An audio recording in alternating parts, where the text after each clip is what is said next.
everyone. I'm delighted to come your way again, and this time it's a third in the series on the marks of eternal life.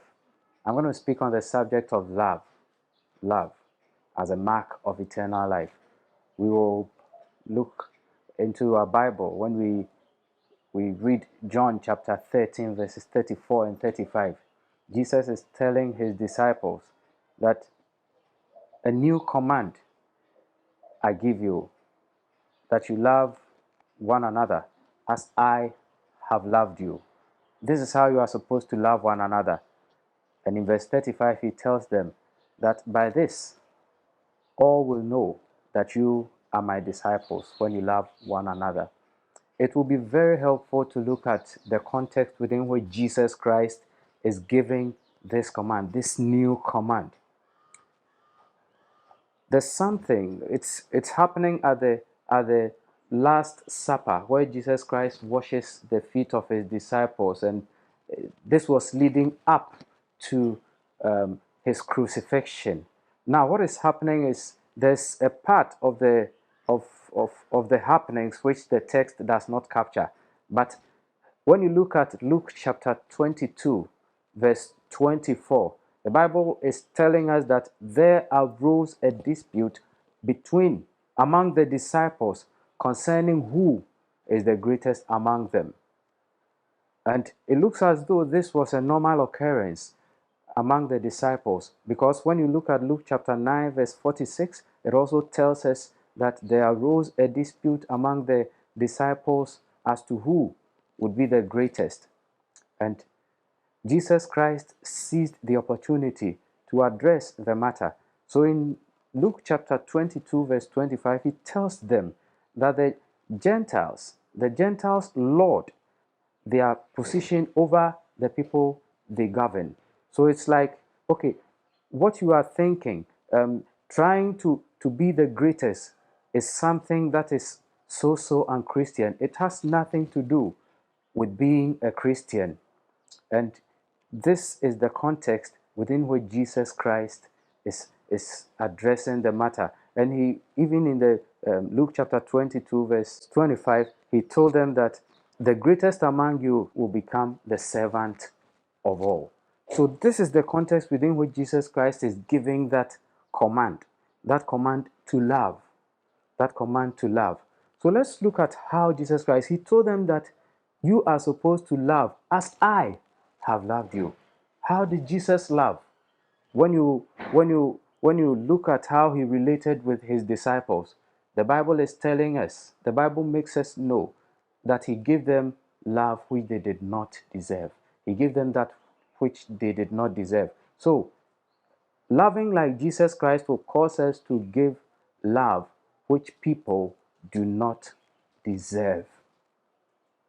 For example, Jesus Christ will tell us, love your enemies and do good today to them that despise you. So, Jesus Christ does something for us which we do not deserve, and that is how he has loved us. For example, when you think about forgiveness, we are sinful, but he forgives. And he tells us, he teaches us that we should love our enemies. He teaches us that we should pray for those who do not like us. When we do this, we are giving people what they do not deserve. And when we give people what they do not deserve, we are loving just like Jesus Christ loved. And the second thing, Jesus Christ honored his disciples. He sat at table with them. This is the Son of God who came from heaven to earth. And now he dips. Imagine Jesus Christ dipping a towel into a bucket of water and washing your feet and washing my feet. You see, he built into the disciples mutual respect. For example, if you saw Jesus Christ washing my feet, then you know that, so Jesus Christ is washing his feet. He must be a special person. If I see Jesus Christ washing your feet, so this is what he was doing for the disciples. Peter saw Jesus Christ, washing the feet of John. Andrew saw Jesus Christ washing the feet of Bartholomew. And that is what, so they were going to respect one another. You see, he says that by this all men would know that you are my disciples when you love one another.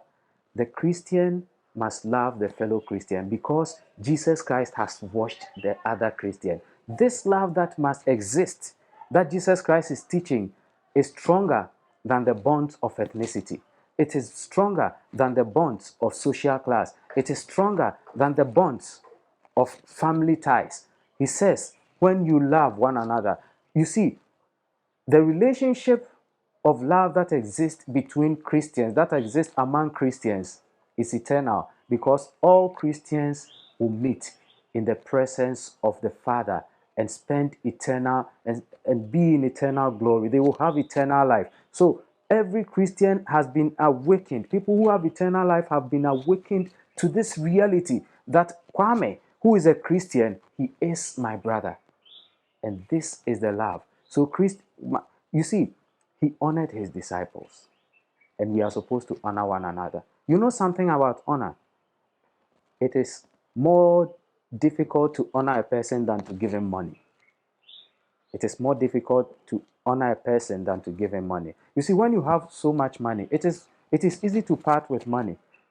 But to acknowledge that somebody, to give respect to somebody, it is more expensive than giving the person money. And Jesus Christ is telling us, love as I have loved. People who love as Jesus Christ loved, they have eternal life. And how do they know that they have eternal life? It is right there in verse 35. It says, by this shall all men know. Brethren, by this shall all men know. By this, you will know. You yourself, you and as an individual, me as an individual, will know that we are the disciples of Jesus Christ. When you read 1 John chapter 3 verse 14, it says, we shall know that we have passed from death to life when we love the brethren. So it is clear, by this shall all men know. By this shall all men know. The second level is that the people close to you, the body of believers, your family, your friends, will know that you are a Christian.